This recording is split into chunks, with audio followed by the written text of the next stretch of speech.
Hello campers and welcome to the fire building. Trying to beat a real storm that's on its way, so you'll see a lot of wind in the background. So really, it's just like camp because it rains every year. We got a lot of rain last night. So this is more like a real emergency situation because building a fire after the rain is tricky. You have to look for stuff up off the ground that's dry, under pine trees, look for dry bark, things like that. I'm just going to touch on some quick basics.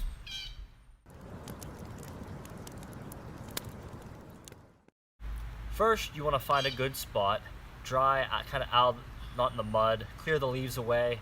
Wet leaves are just going to smoke. And you want to gather up your materials. First, you need your tinder.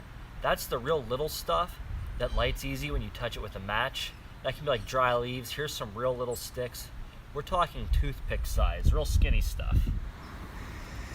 These little sticks, they're up off the ground, burn great. Little twigs. Some little dead pine branches off the ground. They have a little bit of oil in them, which helps them burn really well. Or if that's not around or it's wet, you can make what they call a fuzz stick. That's where you take a knife and kind of carve into the stick so you have these little shavings hanging off. Or just get a bunch of these shavings.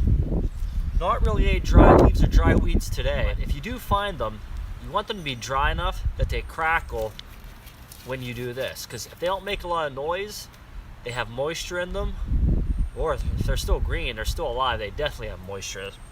Last I checked, water doesn't burn.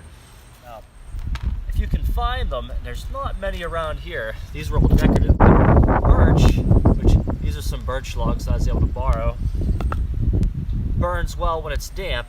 It has oils in it. I wouldn't recommend cooking over it. It gives off like a black smoke, but this birch bark works great, especially if you peel off the dead stuff. If you don't have a knife, you can always break a rock, get a nice sharp edge. Next, you want your kindling. This is the next size up stuff. First, you light the match. It lights the tinder, the little stuff. The tinder lights the bigger stuff, and the bigger stuff, the kindling, lights the logs and other sticks and things like that. And you can keep one as big as you want. Alright, lighting a match. Now there's lots of different fire starters. I'll outline them on the website, on the lesson. You'll get to see some neat stuff. Think of matches like little swords. Now these are cheap ones. They're just cardboard with a little bit of a phosphorus coating, and you need to strike them on that strip, and if this gets wet, you're in trouble. Here are a little bit better wooden ones.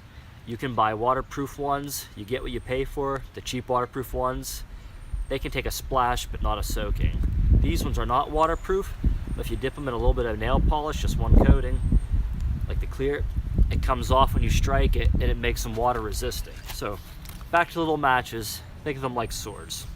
Because a sword has a skinny side and a wide side. You want to strike with the skinny side. Don't hit people with swords.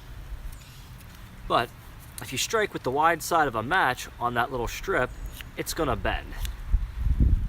But if you use that skinny side, I'm gonna have to hold up because I bent it, it'll light pretty easy. I blocked from rain. Now, you should not hold your match pack like that above the match. The rain and video threw me off. So we'll do one more. Skinny side, match pack. Now that's how you keep it sheltered. Alright, that's enough with the matches. You'll learn better by practicing with a responsible adult nearby. But it's getting cold. We took a little break, the rain stopped. This camera's getting wet if you notice a change. But let's get that fire started. Let's learn by doing. So you want to light the fire near the bottom so it can burn up through all the stuff you have set up. And once it's going, you're going to take from your extras pile and feed into it carefully. Get a little closer.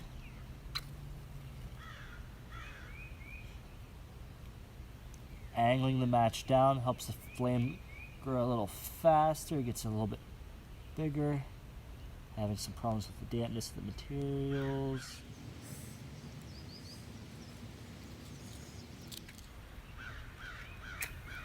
Still going, but we're gonna get one more match in there. Hold it steady.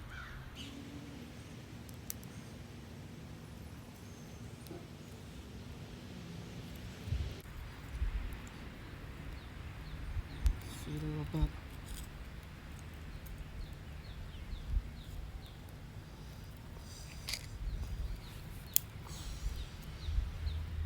Alright, it's only been about 30 seconds and my little stuff's already burning down. This is why you always want to have some extras nearby until you can get that big stuff on that burns longer. If your fire goes out, but you still have those glowing coals left, you can usually give a couple of long, slow breaths to get it going again. You want to be back and out of the wind. Just give it a try.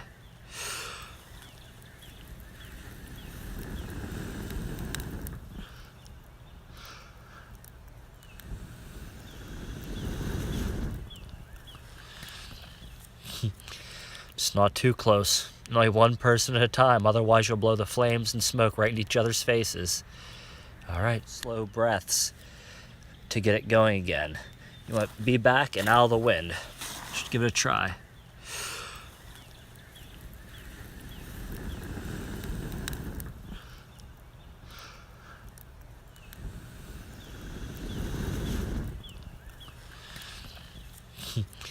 Just not too close. Only one person at a time, otherwise you'll blow the flames and smoke right in each other's faces. Alright. Now it went pretty simple this time, but it's not always that easy in bad conditions. And never on the first try. So, practice with a responsible adult, and keep trying different things to see what works best for you. Good luck, and have a great weekend.